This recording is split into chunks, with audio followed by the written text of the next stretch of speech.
جی جناب، کیا حال ہے آپ کے؟ اچھا، یوٹیوب چینل پہ میں نے کچھ دنوں پہلے ایک سروے لانچ کیا تھا، جس کے مطابق میں نے کویشچن کیا تھا کہ بھائی اپنی ریٹائرمنٹ پلاننگ کے حوالے سے آپ کیا کر رہے ہیں. تو اس میں جو آپشنس تھے وہ یہ تھے کہ کیا آپ ریلائی کر رہے ہیں CPP کے اوپر، یا آپ ریئل اسٹیٹ انویسٹمنٹ پہ ریلائی کر رہے ہیں، یا آپ انویسٹمنٹ کر رہے ہیں میوچل فنڈس، ETF اسٹاکس کے اندر یا بانڈس کے اندر انویسٹمنٹ کر رہے ہیں، یا کرپٹو میں انویسٹمنٹ کر رہے ہیں. اور پانچواں آپشن تھا کہ آپ کچھ نہیں کر رہے ہیں. تو جن لوگوں نے رسپونڈ کیا اس میں سے 15% نے یہ کہا کہ وہ CPP پہ ریلائی کر رہے ہیں، جو کہ کینیڈین پینشن پلان ہے، ٹھیک ہے، گورنمنٹ فنڈڈ.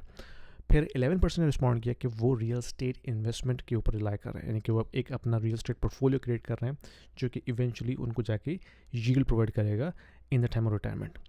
اور 39% نے رسپونڈ کیا کہ وہ stocks, mutual funds, bonds, ETFs ان میں انویسٹمنٹ کر رہے ہیں. 8% نے رسپونڈ کیا کہ وہ کرپٹو میں انویسٹمنٹ کر رہے ہیں.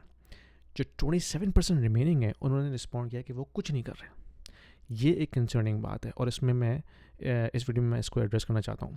دیکھیں، اگر ہم دنیا کے حالات کو دیکھتے ہیں اس وقت ہر طرف کیوس ہے. جو جیو پولیٹیکل کرائسس آپ کے سامنے ہے، یوکرین رشیا وار، مڈل ایسٹ وار بٹوین فلسطین اینڈ اسرائیل، اینڈ یہ جو جنگیں ہیں یہ ایسکلیٹ ہو رہی ہیں، ٹھیک ہے. ان میں کوئی بھی جو ہے ملک اس کو پیسفل ریزولوشن کی طرف نہیں جا رہا. ہر ملک جو ہے وہ کسی نہ کسی طرح اس کو ایکسٹینڈ کرنے کی کوشش کر رہا ہے. یعنی کہ ویسٹرن ممالک کو دیکھ لیں آپ، دبا کے فنڈنگ ہو رہی ہے، دبا کے ویپنس پرووائڈ کیے جا رہے ہیں تاکہ یہ وار مزید ایسکیلیٹ ہو. تو جب وارز ایسکیلیٹ ہوتی ہیں تو وہ کافی ریسورسز لیتی ہیں، materials, weapons, funding, resources, human loss. تو اس سے ایک ڈیوسٹیشن امپیکٹ آتا ہے پوری دنیا کے اوپر، ٹھیک ہے. Of course it's inflationary as well, ٹھیک ہے. اس کے علاوہ اگر ہم جیو پولیٹیکل کرائسس اس وقت دوسری طرف سے ہو رہا ہے، جس میں کہ ایک پہلے ہم نے گلوبلائزیشن کو دیکھا لاسٹ 20 ایئرس میں، اب ہم دیکھ رہے ہیں کہ ڈی گلوبلائزیشن ہو رہی ہے، کہ چائنا، رشیا جو ہے وہ ایک الگ بلاک بنا رہا ہے. ویسٹرن کنٹریز چائنا کے خلاف سینکشنز لگا رہے ہیں، ٹیررس پاس کر رہے ہیں، ان کی EV کمپنیز کو بلاک کر رہے ہیں. پھر اسی طرح جو دوسرے کنٹریز ہیں وہ ایک برکس الائنس کریٹ کر رہے ہیں. تو there is a lot of happening around the globalization. تو اس سے کیا ہوگا کہ نیو ٹریڈ ایگریمنٹس بنیں گے، نیو ٹریڈ چینلز بنیں گے، ایگزسٹنگ ٹریڈ چینلز جو ہیں وہ ڈسٹرپٹ ہوں گے، تو ایگریمنٹس کینسل ہوں گے. دیٹس آل انفلیشنری، ٹھیک ہے. تو جو کیوس ہے وہ تو بڑھتا ہوا نظر آ رہا ہے. اور اس دوران میں اگر ہم اکانومی کو دیکھتے ہیں تو وہ بھی اسٹرگل کر رہی ہے. جاپان آلریڈی ریسیشن میں ہے، ان کی کرنسی کریش کر گئی ہے against USD. Australia, UK، Germany نے ریسیشن ڈکلیئر کر دیا آفیشلی. کینیڈا 6.4% انمپلائمنٹ، اور آلریڈی جو GDP پر کیپٹا ہے وہ تو نیگیٹو ہے پچھلے 8 کوارٹر سے. US کی اکانومی کو دیکھتے ہیں تو وہ بھی کسی حد تک پازیٹیو نظر آ رہی ہے آن پیپر. لیکن اگر اس کو ہم انڈر دا ہوڈ دیکھتے ہیں تو that is also very depressing situation. کیونکہ جو اگر ہم دیکھتے ہیں نا GDP کو، تو basically GDP is all about spending.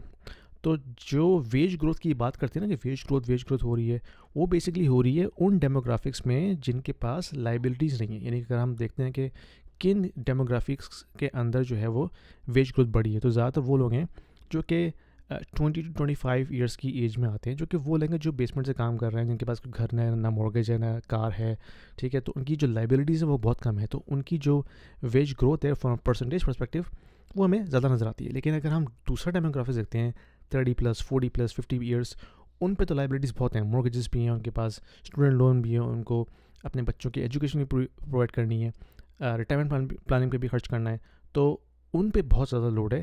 And that is telling you the real story about economy. تو ان تمام سچویشن کو دیکھتے ہوئے آپ کو اگر انالیسس کرنا ہے کہ بھائی اگر میں نے اپنی ریٹائرمنٹ پلاننگ کرنی ہے اگلے 20 سال کے اندر، تو میں کیا کروں. اگر میں گورنمنٹ پر ریلائی کروں تو گورنمنٹ نے تو ہمارا کچھ نہیں کرنا. اگر آپ یہ سوچ رہے ہیں کہ جس طرح کووڈ میں گورنمنٹ نے پیسے بانٹے تھے، دوبارہ اب کوئی اس طرح کا سچویشن آتی ہے تو گورنمنٹ دوبارہ سے پیسے بانٹے گی، that's not gonna happen guys. وہ ایک ٹرائل تھا کہ کس طرح لاک ڈاؤن کو وہ بائی کر سکتے ہیں لوگوں کو گھر میں بٹھا کے پیسہ دے کے. وہ انہوں نے ایکسپیریمنٹ کر لیا. اب جو نیا ایکسپیریمنٹ ہوگا وہ ڈفرینٹ ہوگا، ٹھیک ہے. اگر وہ پیسے بانٹیں گے بھی تو that will come with strings attached. اس کا مطلب یہ ہے کہ اس میں بہت سارے وہ کیچز ہوں گے جس میں آپ کو وہ پابند کر دیں گے، آپ نے یہ کرنا، یہ نہیں کرنا، یہ کرنا، یہ نہیں کرنا. سمجھ رہے ہیں میری بات؟ تو اپنی فائنینشیل ڈیسٹینی کو اپنے ہاتھ میں لینا بہت ضروری ہے. اگر آپ نے ابھی تک کوئی فائنینشیل پلاننگ نہیں کی، کوئی ریٹائرمنٹ پلاننگ نہیں کی، then you should start right now.